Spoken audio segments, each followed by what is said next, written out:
guys. Today I'm going to read to you the Tale of Tom Kitten. Hope everybody's doing great today. Hope you're having a good day.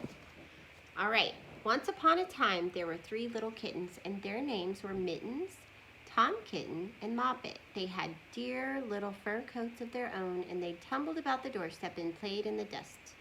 But one day their mother, Mrs. Tabitha Twitchit, expected friends to tea. So she fetched the kittens indoors to wash and dress them before the fine company arrived.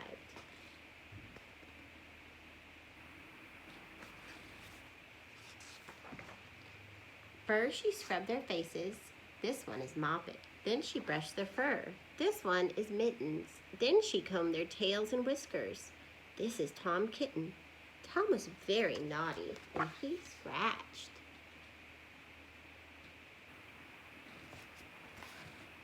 Mrs. Tabitha dressed Moppet and Mittens in clean pinafores and tuckers, and then she took all sorts of elegant, uncomfortable clothes out of a chest of drawers in order to dress up her son Thomas.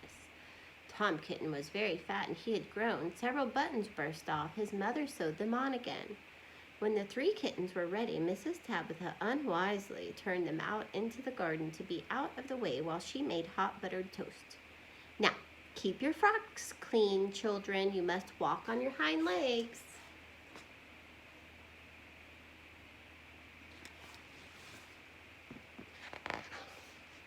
Keep away from the dirty ash pit and from Sally Henny Penny and from the pigsty and the puddle ducks. Moppet and Mittens walked down the garden path unsteadily. Presently, they trod upon their pinafores and fell on their noses. When they stood up, there were several green smears.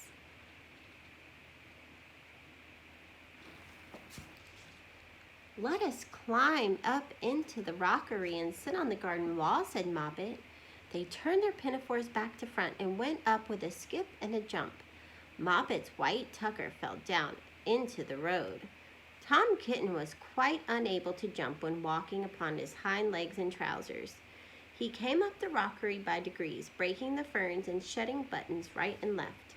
He was all in pieces when he reached the top of the wall. Moppet and Mittens tried to pull him together. His hat fell off and the rest of his buttons burst. Oh no.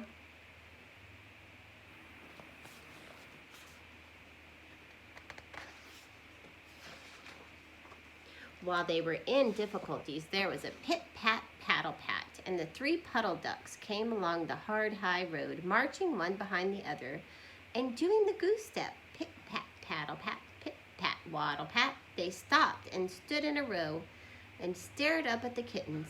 They had very small eyes and looked surprised. Then the 2 duck birds, Rebecca and Jemima Puddle Duck, picked up the hat and tucker and put them on.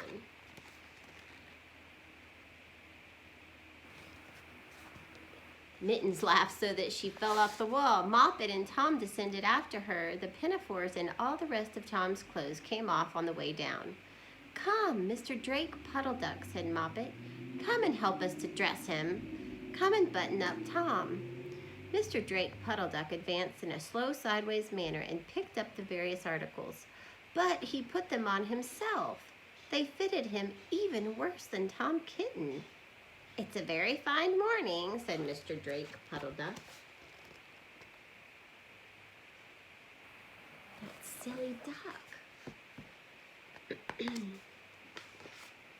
And he and Jemima and Rebecca Puddle Duck set off up the road, keeping step, pit-pat, paddle-pat, pit-pat, waddle-pat. Then Tabitha Twitchit came down the garden and found her kittens on the wall with no clothes on.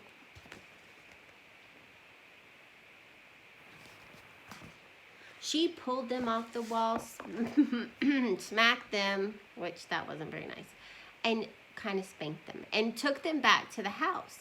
My friends will arrive in a minute, and you are not fit to be seen. I am affronted, said Mrs. Tabitha Twitchit.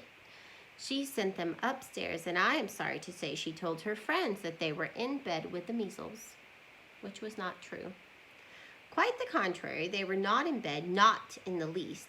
Somehow, there were very extraordinary noises overhead, which disturbed the dignity and repose of the tea party.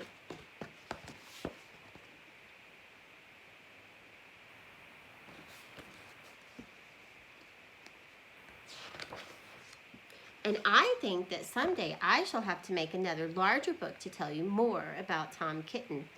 As for the puddle ducks, they went into a pond. The clothes all came off directly because there were no buttons. And Mr. Drake, Puddle Duck, and Jemima and Rebecca have been looking for them ever since. The end.